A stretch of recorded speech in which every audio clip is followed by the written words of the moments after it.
These are African rhythms, passed down to us through ancient spirits. Feel the spirit, a unifying force. Come on, move with the spirit. Stand up. From WSNC 90.5 FM, NPR affiliate and broadcasting service of Winston-Salem State University, this is Africa World Now Project. I'm your host and producer, James Pope. Today, remembering Samir Amin. Africa World Now Project is next.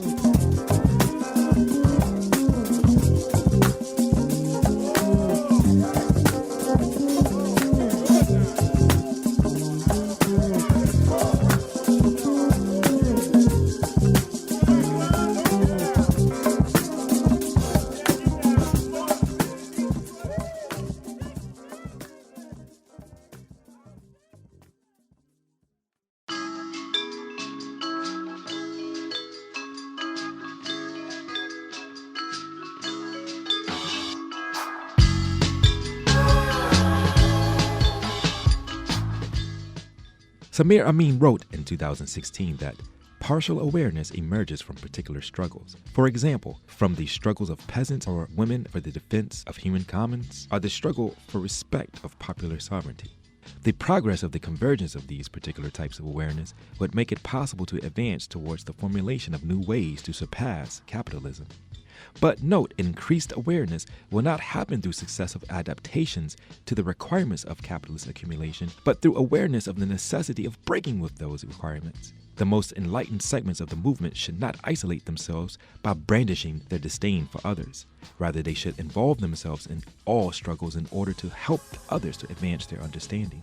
According to John Bellamy Foster, in his monthly review article titled Samir Amin at 80, an introduction and tribute, Amin's work, as wide-ranging as it is, can be succinctly described in terms of the dual designation of the law of value and historical materialism. For Amin, the basic division of Marxist theory cannot be denied. However, what makes Amin's work vital and innovative is his insistence that the economic laws of capitalism, summed up by the law of value, are subordinate to the laws of historical materialism.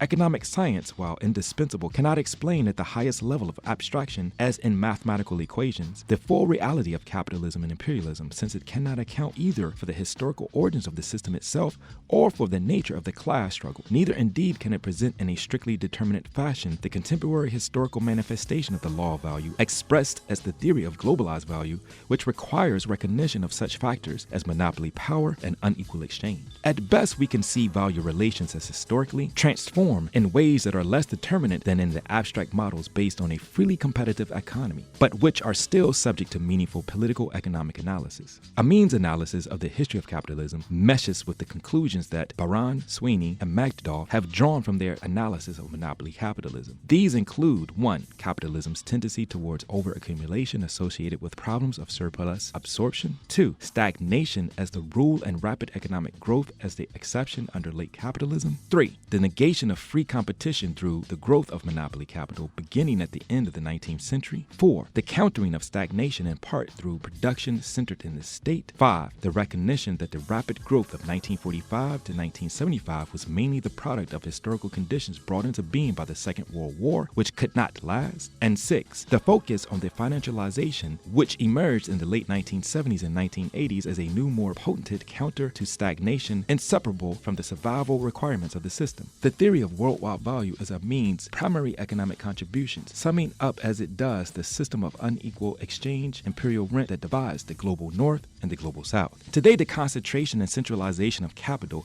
is manifested in the growth of international monopoly capital. The result is a system of unequal exchange in which the difference in the wages between labor forces in different nations is greater than the difference between their productivities. This creates a system of imperial rents accruing to the global corporations in the center, referred to less directly in mainstream economic circles as the global labor arbitrage. The system of worldwide value means, according to Amin, that there is one imperial world system encompassing both the global north and the global south, enforced by international monopoly capital backed up by the triad. Yet the conditions of class, national, and imperial struggle, as well as the politics and culture, belong to the larger realm of historical materialism, which cannot be reduced to the law of value even in its globalized form.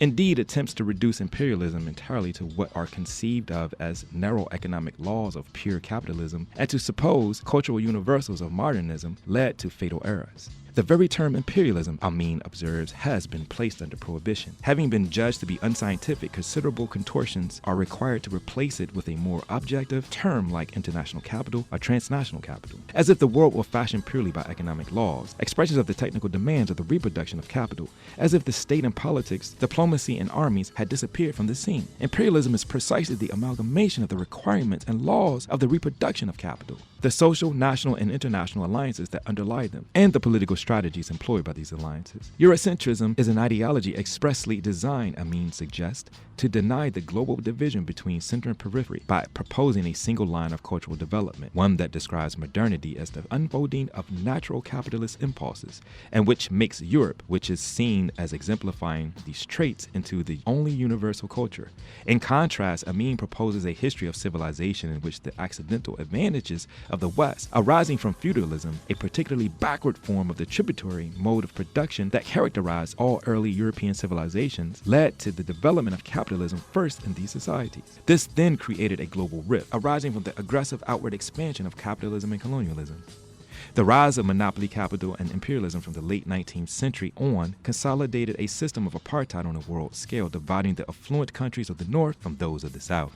Today, Africa World Now Project will present a 2013 lecture that Samir Amin gave at the School of Oriental and African Studies at the University of London as part of this series, Samir Amin, 6 Decades of Development Debate. Samir Amin was born in Cairo in 1939. In 1957, he gained a PhD in political economy as well as degrees from Institutes of Statistics and the Institute of the Study of Politics. He has held the position of full professor in France since 1966 and was for 10 years, 1970 to 1980, the director of the UN African Institute for Economic Development and Planning at Dakar. Since 1980, he directed the African Office of the Third World Forum, an international non-governmental association for research and debate. He is author of many books, which include but are not limited to Accumulation on the World Scale, a critique of the theory of underdevelopment, unequal development, an essay on the social formations of peripheral capitalism, maldevelopment, anatomy of a global failure, People's Spring, the future of the Arab Revolution. One of the world's leading intellectuals who consistently sought to move African countries closer to decolonization, Africa World Now Project presents Samir Amin.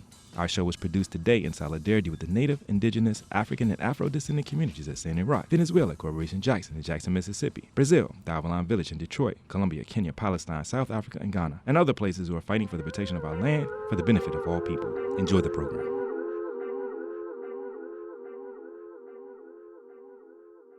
Now there's nothing to die for. This is an emergency. They shut down in the dark. They did it cause they paid a fee. Now there's nothing to die for. All the kids from miles around are fools in paradise. Don't know about the pirate sound, so the scene is an eyesore. Coming back we fly away. Judge coming so I live to see another day. Thank you, Gilbert. Good morning, everybody, and thank you for having come. Now, I shall not repeat or even summarize what I said yesterday because I guess all of you or most of you have attended it. I'm entering the second chapter of this 60 years history, which is the rise and the triumph for a short period of so-called neoliberalism. So-called neoliberalism because I think that the qualifying the system neoliberal is absolutely meaningless, and it is an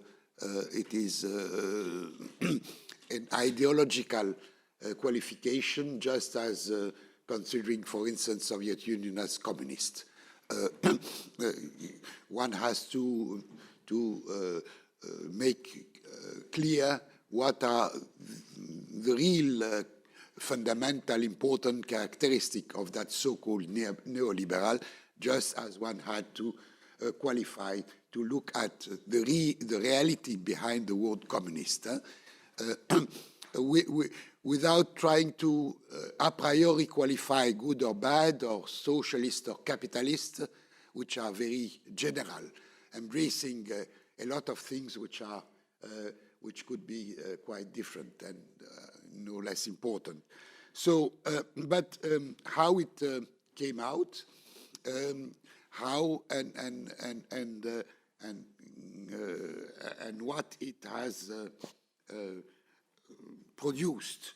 That is the second period, a relatively short period, I would say, of 25 years, to put dates from 75 to 2000, or say to the first announcement of the deepening of the crisis with the financial crisis of Southeast Asia, Mexico, and Russia towards the end of the 90s. Now, without arrogance, I would say that André Gunder Frank and myself, so I'm not alone, we were feeling that change quite early, because in Rome, invited by Manifesto, it was exactly in 78, we produced a short book with the title Let Us Not Wait, 1984, reference to Orwell, 1984, that is looking at the capitalist system as entering a long crisis, a long crisis. This is what we wrote, which has started in 71 was the announcement with abandoning the gold standard by the US, and the US saying arrogantly to Europe, the dollar is our money and it is your problem, just as recently the governor of the Central Bank of China has said the yuan is our money, it is your problem. But let's say as of 73, with the flexible rates of exchange that more or less generalized, and of 75 very clearly the rates of growth of accumulation, therefore, moving to half of what they have been on the average for the previous 25 or 30 years, and never recovered since. So the long crisis did not start with with 2008. It started in the 70s, exactly a century after the first long crisis. Now, we imagined, André Gunder Frank and I, that the response to that long crisis starting, the language of conventional economics is always the same: recession, things of that kind, conjunctural recession. The response would be intensifying the concentration and centralization of capital, intensifying the subordination of the peripheries through massive transfer of center of gravity of industries, but controlled industries, through the five, what I wrote it at that time, the five monopolies, new monopolies. That is the control of technologies, the control of the access to natural resource, the control of communication, the control of the integrated new monetary and financial system with the flexible rates of exchange, etc., and the control of armament, of mass destruction, of course. Now, and that this would lead to an attempt to control the new coming wave of industrialization of, if not the peripheries, all of them, at least quite a good number of powerful new centers emerging. And we called it Model A and Model B, theoreticals. Model A with the perfect control of that transfer, subcontracting, and control through the five monopolies, and that would lead also to a deep crisis in the center, that is massive and growing unemployment and relative stagnation of income. And B would be the other extreme, that the five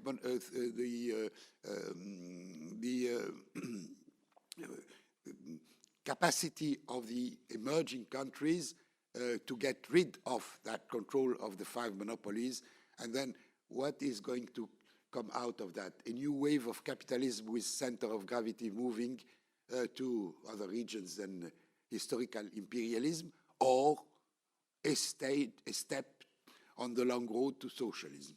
That book was, you can read it, was not considered at all in this time. I think because it was in advance for its time. But if we say today, look at what is happening, look at the stagnation in the centers, look at the transfer of center of gravity of industrialization, look at the struggle between emerging and not emerging, countries which are controlled and countries which fight not to be controlled, we are not very far from the reality of today. So that was the early views. I am a stubborn person, so I was sticking to my hour, because André Gunda-Frank was no less than me in that respect. We had long discussions with the Italians at that time of Manifesto, which were very innovative and open, and were perhaps the only people among the European communists who dared thinking in that way, that is globally and in a revolutionary way. Now, therefore, being stubborn, what is the new wave of centralization of capital which is coming? And then gradually, I wouldn't say immediately, I came to the following, if not hypothesis perhaps, but I consider it more than a hypothesis. I think it's a reality, even if we would need far more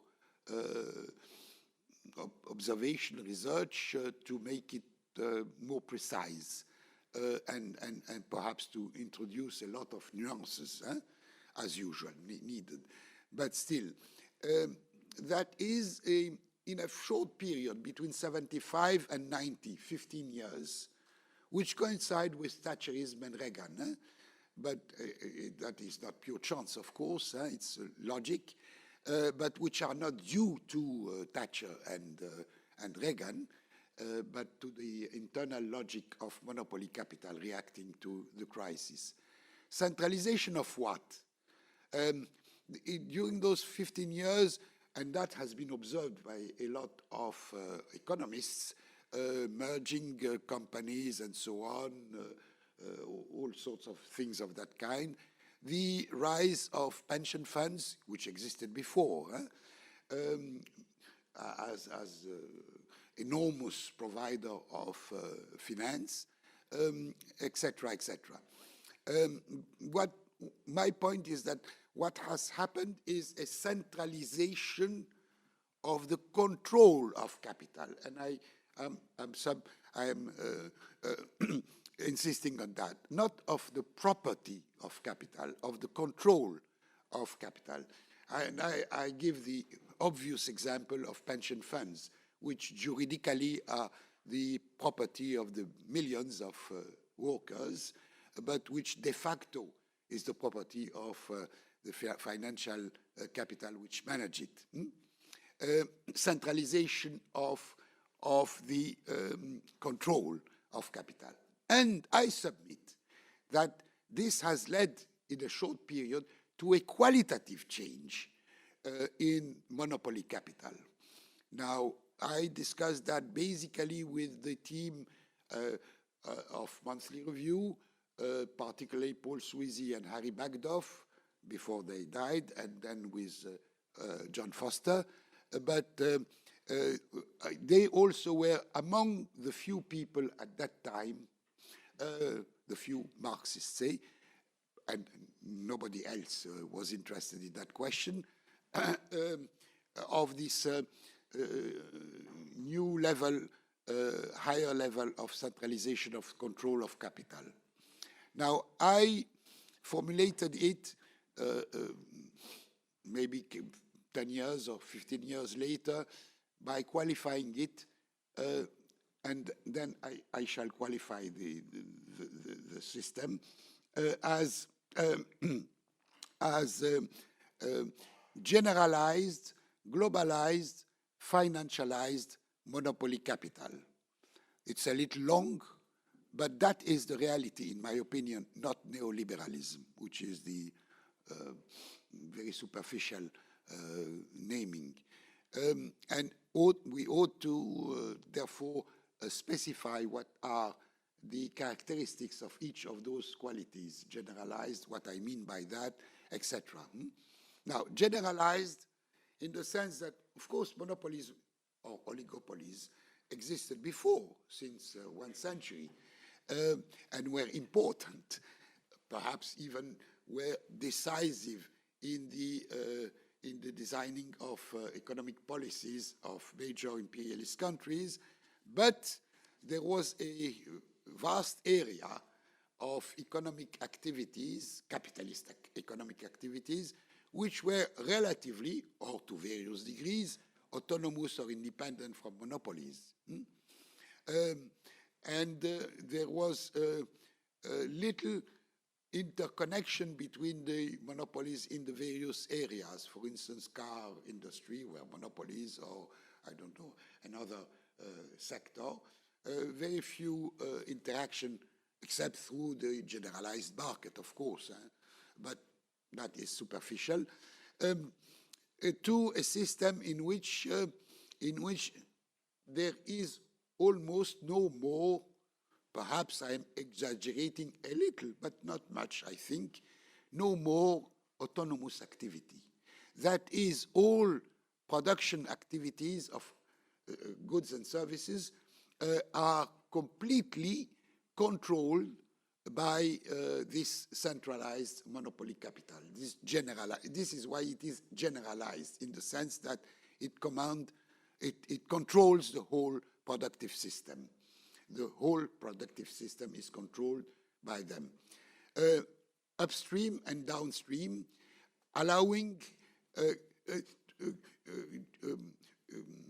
creating a new status for the apparently autonomous activities of de facto subcontractors. In many cases, even de jure, through contracts with monopolies, but de facto if they remain apparently independent, and it is the so-called market, which never existed as such without being qualified more precisely, which decides.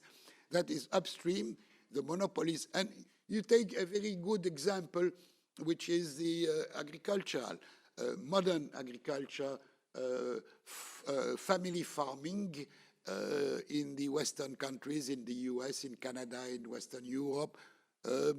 Japan is a little different, but there are always differences from one place to another, but these are secondary, which were relatively independent at the previous stage, even with monopolies, in the sense that the so-called market decided of the prices of their product, which was producing, allowing an income for the farmers, family farmers, which was at least equal to the average income, in that case, wage of qualified labor. That has disappeared because it's controlled upstream by monopolies who are providing the credit, who are providing the inputs, Monsanto, and so on, and downstream by the monopolies which are controlling the supermarkets, chain of distribution, and so on. And that upstream and downstream control means that the value and surplus value which is created in modern capitalist farmer agriculture, family agriculture, if you call it so, is completely pumped out and is the source of a rent, not a profit, a monopoly rent upstream and downstream, to the extent that at those prices, the income of farmers would be zero, even in some cases perhaps negative or very small, and that it is compensated by subsidies of the state, which means the taxpayer finance the super profit, which are the monopoly rents. That is the system. It's not market. Huh? So the blah blah about transparency of competition, the market is revealing the true prices and so on is a pure imaginary ideological blah blah, which has nothing to do with how the system is operating actually. So that is what I mean by generalized. And you can expand that to almost all services, including health, and to the extent that it is private or semi-private and so on. You can extend it to at also a global level through what appears as international trade on major commodities. You can extend it, and you will see that this centralization of control is enormous, gigantic. Now, that is one of the content of this so-called neoliberalism. It's the major one, because it is determinant for the rest. Then the second point is globalized. Globalized is nothing new. Globalization has started with capitalism. Well, André Gunder Frank even saying it started 5,000 years before. I disagree with that, because it is disregarding the qualitative meaning of fundamental modes of production, say, at least. But anyway, that's not the point. And but what new pattern of globalization? And this new globalization, I'm precisely relating it to the generalized monopoly capital by the fact that it is trying to operate by strategies, systematic economic and political strategies to support them through the 5 advantages, if we don't call them monopolies. That is the control of the access to natural resource. Again, not necessarily the property. The oil can be owned formally by a national company of the producer country. That's of no importance to the extent that the access is meant that you are not allowed not to exploit it and not to export it. In order to, and that scramble, I mean, for the control of access of natural resources is fundamental.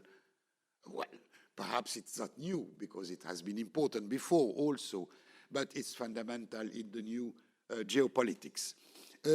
Second is the control over on technologies, particularly new technologies, not producing bicycles, but new technologies, vanguard technologies, particularly the digital, but not only that, also the nuclear, whether we like it or not, also the space, also, etc., etc. By overprotection of so-called industrial property by WTO.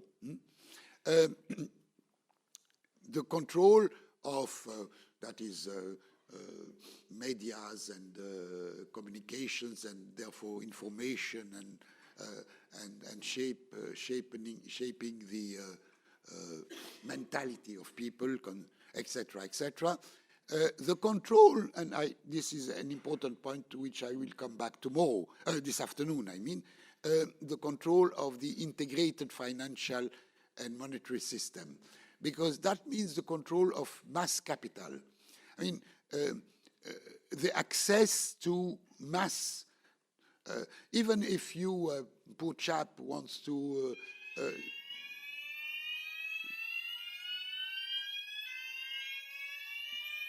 fire? It's a test. Okay, I hope so. The control, even if you have to borrow some money to buy an apartment, you have not access. It's not you who have access to the capital market. It's the bank through which you operate, which means that the access to capital market is exclusive for those monopolies. And that is operating at the global level. But I'll come to this point because it is very central in the conflict and contradiction of that system now. And that leads to the financialization in the sense that, but this is the subject of this, no, it's the subject of this morning, not this afternoon. It leads to what it has led to very fast. Exactly what we wrote, André Gundafranc and I, in 78. That is relative. We are listening to a 2013 lecture by Samir Amin, given at the School of Oriental and African Studies at the University of London. As part of the series, Samir Amin, 6 Decades of Debate. Samir Amin was born in 1939. He gained a PhD in political economy in 1957. And since 1980, he was director of the African Office of the Third World Forum, an international non-governmental association for research and debate. He is author of many books, which include but are not limited to Accumulation on a World Scale, a critique of the theory of underdevelopment, Unequal Development, an essay on the social formations of peripheral capitalism, Maldevelopment, Anatomy of a Global Failure, The People's Spring, the Future of the Arab Revolution. One of the world's leading intellectuals who consistently sought to move African countries closer to decolonization, Africa World Now Project presents Samir Amin. Our show is produced today in solidarity with the Native, Indigenous, African, and Afro-descendant communities at Standing Rock, Venezuela, Corporation Jackson in Jackson, Mississippi, Brazil, the Avalon Village in Detroit, Colombia, Kenya, Palestine, South Africa, and Ghana, and other places who are fighting for the protection of our land for the benefit of all people. Continue to enjoy the program. Provided particularly for the US, but they exist everywhere, that the first, I don't remember if it were the 5% wealthier or the 10%, but that's not important, which controlled 7% of the income, 15% of the income in 20s had gone down to 7 to half of it towards the 50s, and has moved up back to 15%, the double, within a couple of 2 decades. So gigantic and fast growing inequality in income and wealth, which means a spiral to the bottom, because this is not correcting the imbalance, but making the imbalance more and more acute. Again, opposite to the blah blah on the market, that the tendency of the market is to tend towards equilibrium of supply and demand. No, the market is creating growing disequilibrium, and not because the market is shaped by the strategies of monopoly. It's not the market per se. The market of which the World Bank, IMF, etc., and the others are speaking, it does not exist. It's an imaginary system, not capitalism. And as Marx has shown, and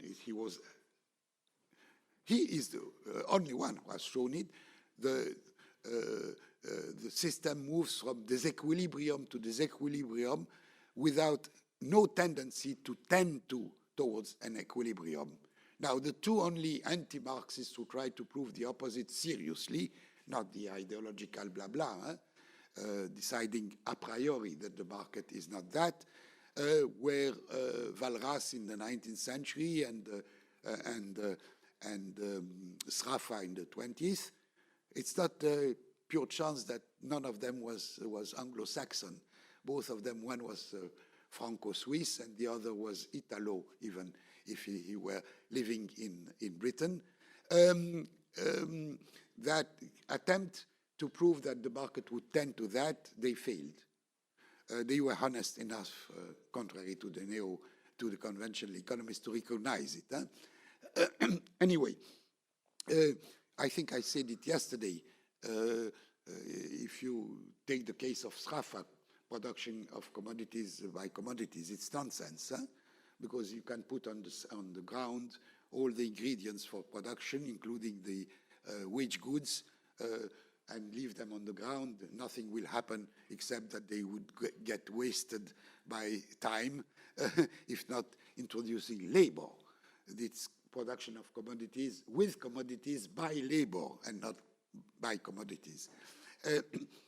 That is the fundamental of the understanding of the so-called market as opposite, I'm not speaking of planning, as opposite to really existing relations of production, commanding and shaping the so-called, the apparent, the surface, the top of the iceberg, which appears as the market. Now, that system, but this is, I will develop more this afternoon, is not, I never considered it, I personally never considered it as sustainable, but as a transition after the resulting of the erosion of the previous system or systems, which I mentioned it yesterday, the three systems of social democracy in the West, of really existing socialisms in the East, Soviet and Chinese, of national popular systems with all their variation in the South, which eroded and broke down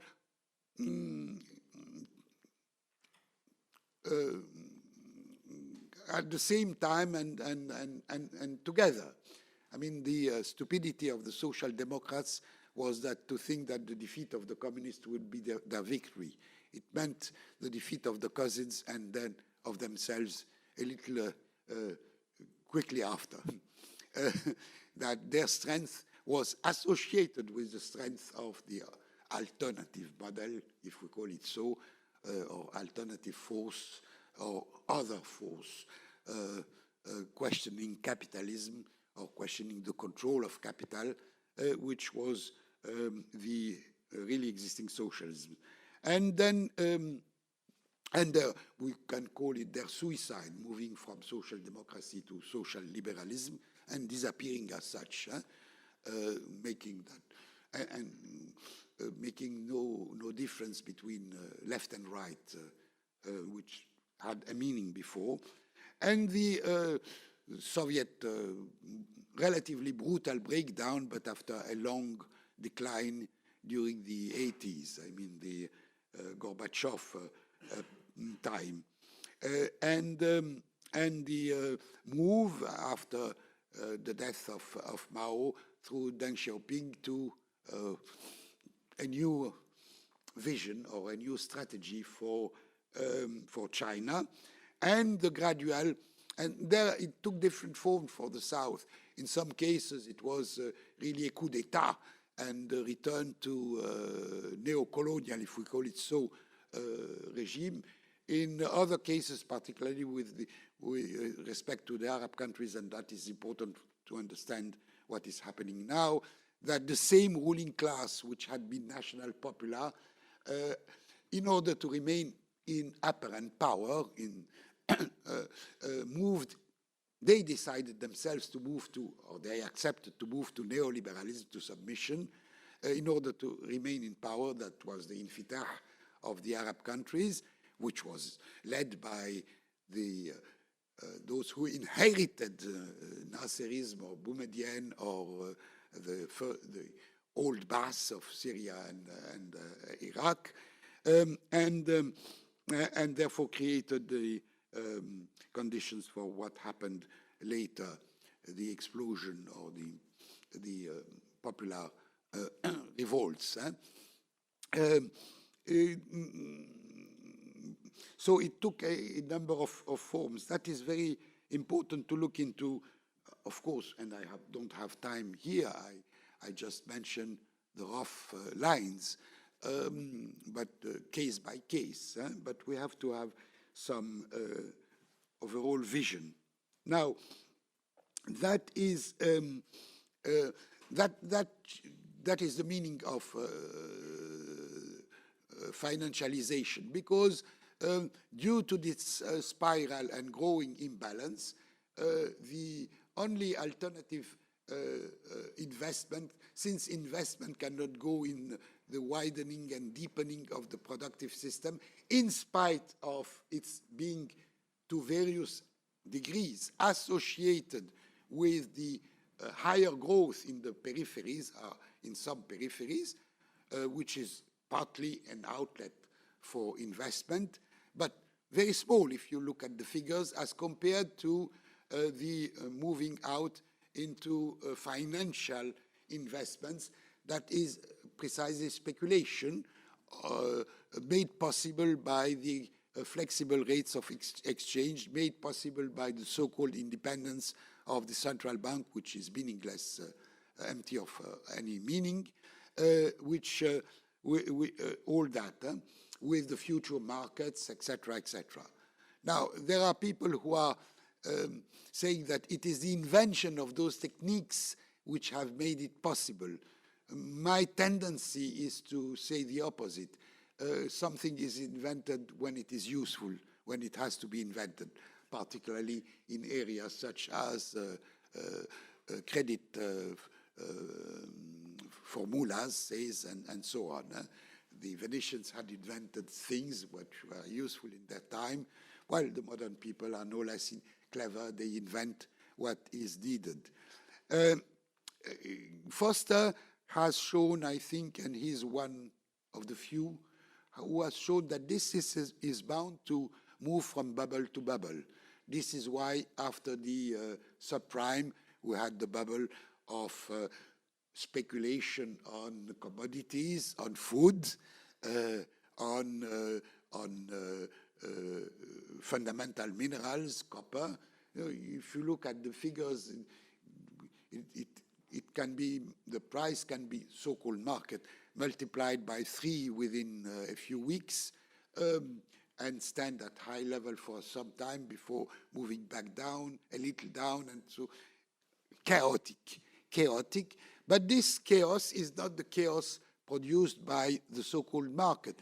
It's the chaos produced by the internal contradiction of the strategies developed by that centralized monopoly capital.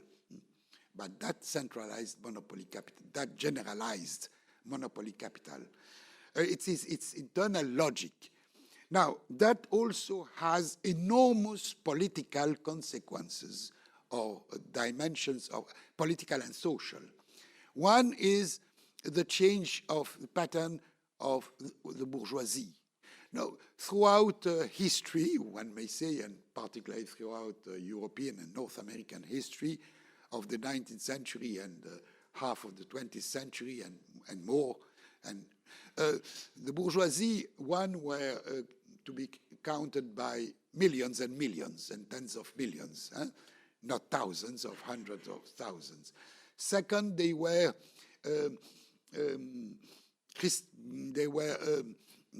embedded in families, usually men, related to some place with owner of a factory here, of bigger or smaller, but still, and with a political legitimacy, influence in their place, etc. It was a concrete reality. Now we are moving towards Marx, and that was what I discovered in the most recent rereading of Capital, considered as a tendency, but he was very optimistic that tendency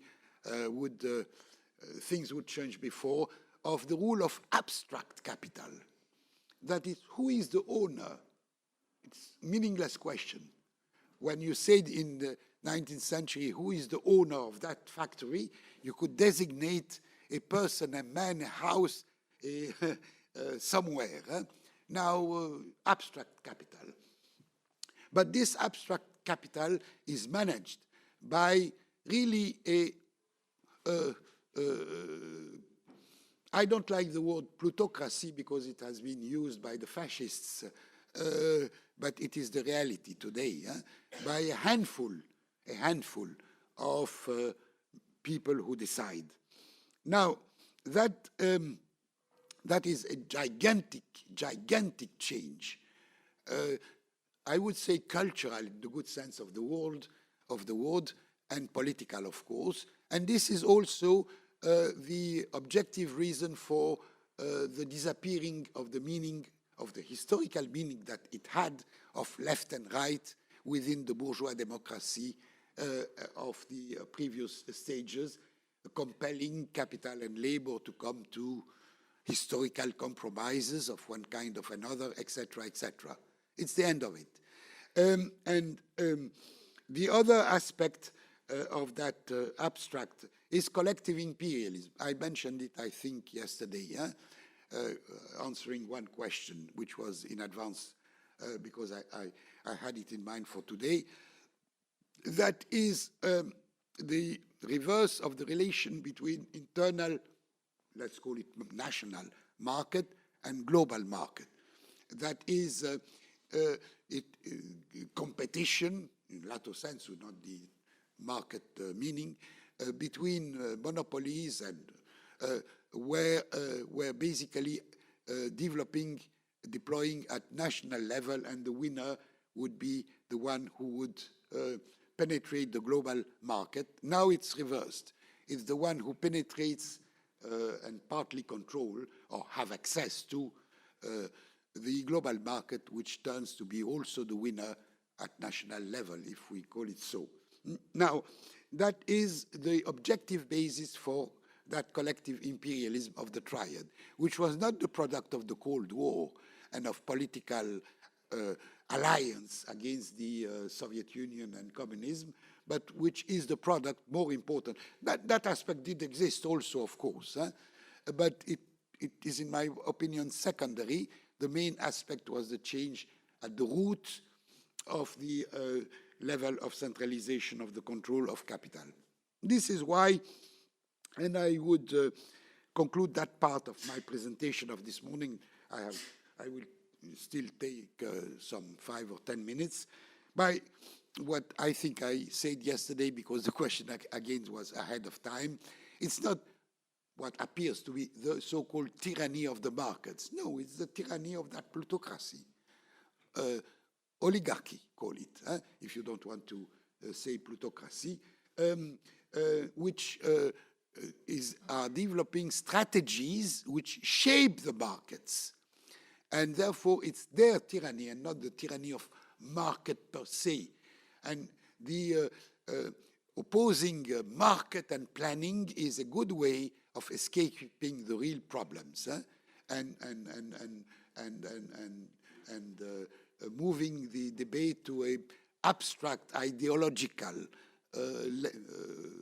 level, instead of looking at really existing market and really existing eventually planning. On the other hand, that is the question of the social historical content of, let's call them state capitalisms, plural, not state capitalisms as a category per se.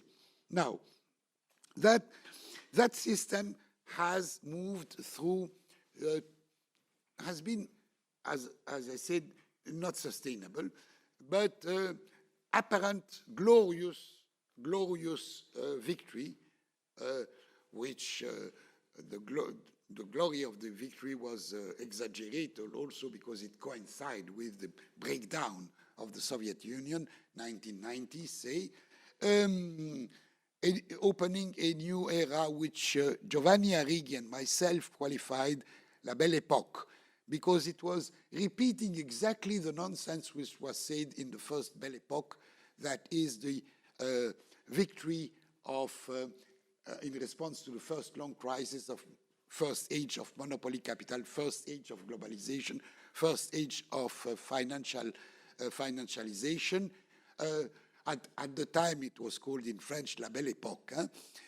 And it was also all the nonsense that you have read, we have read in the 90s about the end of history, about about democracy, peace, and so on, the dividend of peace because of the end of Cold War, etc., etc. Exactly the same was written in the 90s, before World War I, La Belle Époque.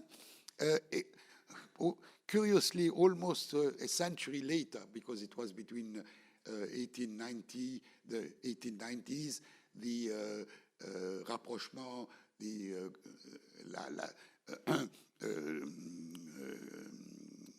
name of that plane, Le Concorde, between the French and the British, the Franco-Russian alliance, etc., and all that, exactly the same a century later. Now, that Belle Époque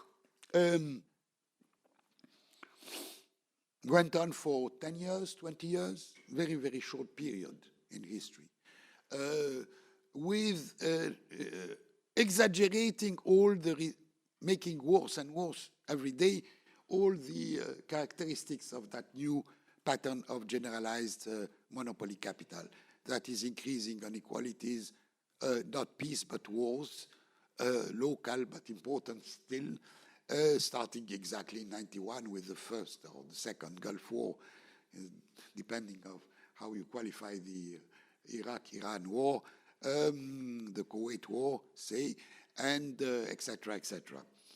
And now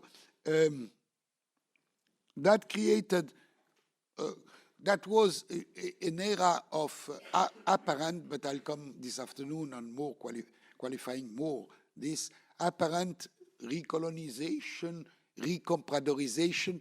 Now, as I said, in accordance with the Mao type of analysis, not opposing the national bourgeoisie to the comprador bourgeoisie as two existing classes, but as two attitudes of the same class, or two tendencies, one winning more than the other, depending on conditions of the same class, that is developing national strategies or accepting and submitting to comprador policies and strategies, attitudes. Now, recompradorization, recolonization, etc. Now, the first wave, and I'll come to that this afternoon, of moving into trying to benefit from, find a place in that globalization by growing by industrialization, export industrialization, subcontracting in the weakest, in the most cases, and trying to be not exclusively subcontracting, that is the Chinese pattern, during the 90s was. Now, again, without, now, with respect to Africa, this is important with respect to Africa. It means that Africa is important because of its natural resources. The African peoples are not important. They are rather a superfluous, which is the scandal of scandal. I mean, if a whole continent is superfluous, one should ask the question, is it not the system which leads to that which is superfluous, which means that what is to be questioned is not African societies, but capitalism, which condemn them to that.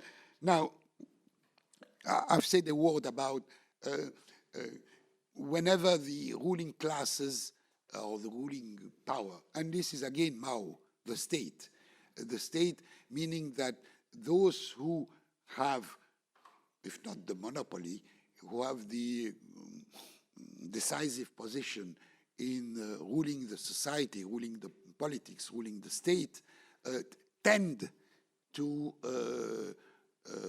establish themselves as a force. Double independence, he said, Mao. Independence from their people and independence from the other powers, external powers. Double independence.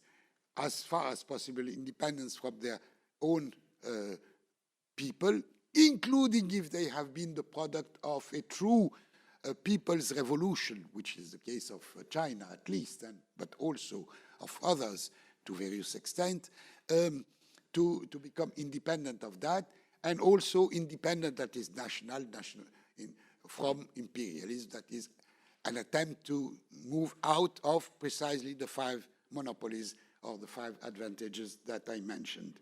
Now, in that case,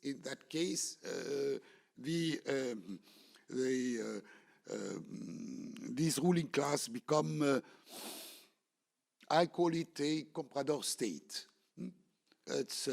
It could look a little, or a comprador state capitalism. And I think that is how I qualify the Arab among others, particularly the Arab systems for Egypt, Sadat and Mubarak, for Algeria after Boumediene, and the drift of the Saddam Hussein and Hafiz al-Assad in Iraq and Syria. Now, so that is how I read the second chapter.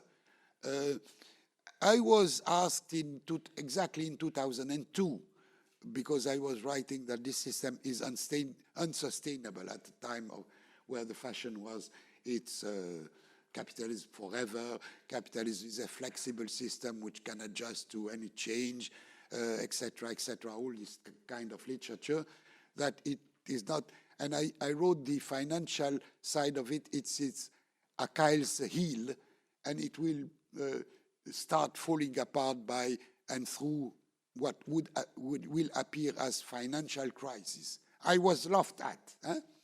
And a provocative journalist asked me when, and I told him I don't have a crystal ball to tell you the day and the hour, perhaps. But within 10 years, we were in 2002. It happened in 2008. And if it were not the subprime, it would have been something else. That is the accident. Takes always a concrete face, but it could be another one. So I'll stop at that point in order not to move into the subject of this afternoon on the second coming rise of the South. Thank you.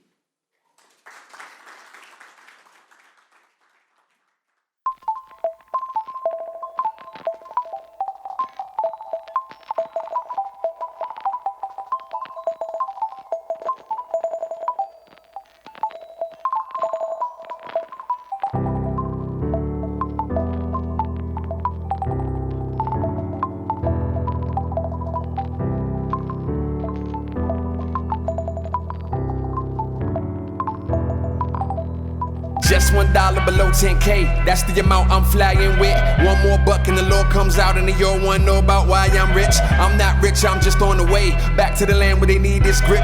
You give yours to a charity fund, I give mine to because that's sick. You see your name and it fall on the list, scared I'm involved in the cause and the pain. Lost somebody you loved in the towers and looking at me like I boarded the plane. I'm just an artist, you're not a target. No use in arguing, we all look the same. With that knowledge, I stay calm when they search for bombs or they find his grave. All in the name, I got a name that is scared but the brave of the land of the free. All in the name of protecting the country that's shooting its citizens dead in the streets. I used to live in Northeast DC, not too far from Capitol Hill. White House here, Trap House there. They were so near you could go by feet. That's it for Africa World Now Project for this week. I would like to thank you for joining us today and look forward to spending time with you next week. We can be reached through all your regular social media platforms. Email africaworldnowproject@gmail.com or follow us on Twitter at AFWRLDNWPRJ. I'm your host and producer, James Pope. The Africa World Now Project Collective consists of international media journalist, executive producer, and human rights activist Muizu Mutali, Africa World Now Project media correspondent Funda Ngunda, senior research, content contributor, and production director Dr. Tasneem Siddiqui, senior researcher and content contributor and production associate Dr. Josh Myers, associate producer and content contributor Dr. Keisha Khan Perry, technology advisor is Byron Gray of Grayworks Technology, and creative director is Judah Pope. Africa World Now Project is heard every Wednesday at 7 p.m. on WSNC, NPR affiliate and broadcasting service of Winston-Salem State University. Shows are archived weekly on SoundCloud. Search Africa World Now Project. Until next week, be safe, be peaceful, and above all, be intelligent. Make me want to bring my fan before they see that side of a drone. But who wants us? We build your world. Is labors cool? Neighbors know. I got a cuz that'll drive your taxi. I got a cuz that'll make your food. I got a cuz that'll watch your kids and pick them up when they're done with school. I got a cuz that'll pump your gas. I got a cuz that's good with tools. I got a cuz that'll be your doctor after a test that I hope you'll pass. Isn't that what